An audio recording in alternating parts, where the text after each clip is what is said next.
बघणार आहोत माजी सहकारी ज्ञानदा सोबत. ज्ञानदा, अमित, धन्यवाद. महाराष्ट्रभरातल्या दिवसभरातल्या बातम्यांचा सविस्तर आढावा घेण्यापूर्वी एक नजर हेडलाईन्सवर. हेडलाईन्स प्रायोजक राजयोग पेंट्स. आनंद तुमचा, रंग आमचा.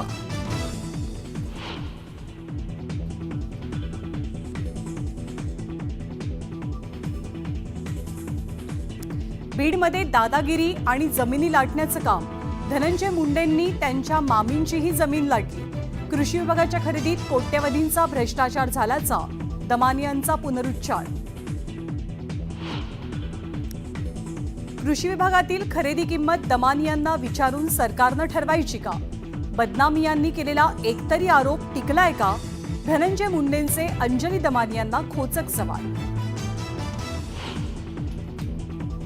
पीक विमा घोटाळा 275 नाही तर 5,000 कोटींचा. परळी पीक विमा घोटाळ्याचं केंद्र. भाजपचे आमदार सुरेश धस यांचा गंभीर आरोप.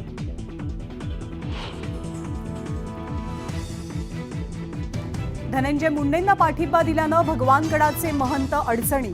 पुण्यात होणारं नामदेव शास्त्रींचं कीर्तन रद्द.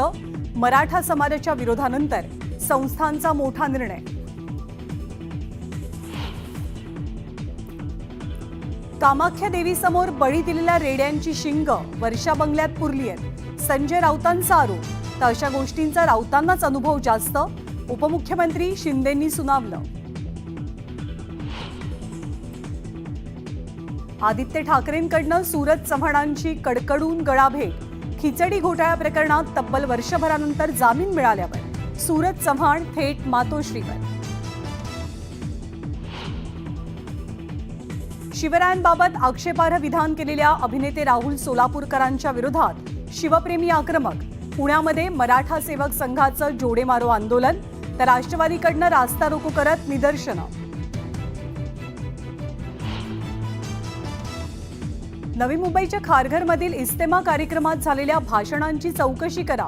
मंत्री नितेश राणेंची मुख्यमंत्र्यांकडे पत्र लिहित मागणी. मारहाणीमध्ये तरुणाचा मृत्यू झाल्याचाही आरोप. मुंबई महानगरपालिकेच्या ठेवी मोडल्या हा आरोप चुकीचा. आजही मनपाच्या 82,800 कोटींच्या ठेवी. मुंबईला लुटणाऱ्यांना आरसा दाखवला. उपमुख्यमंत्री एकनाथ शिंदेंचा टोला.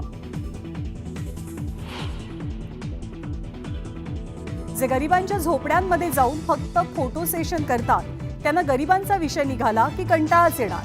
यूपीएच्या धोरणांमुळे देश मागे राहिला. मोदींचा काँग्रेसवर हल्लाबोल. बुलढाण्यामधल्या नवजात शिशूवर यशस्वी शस्त्रक्रिया.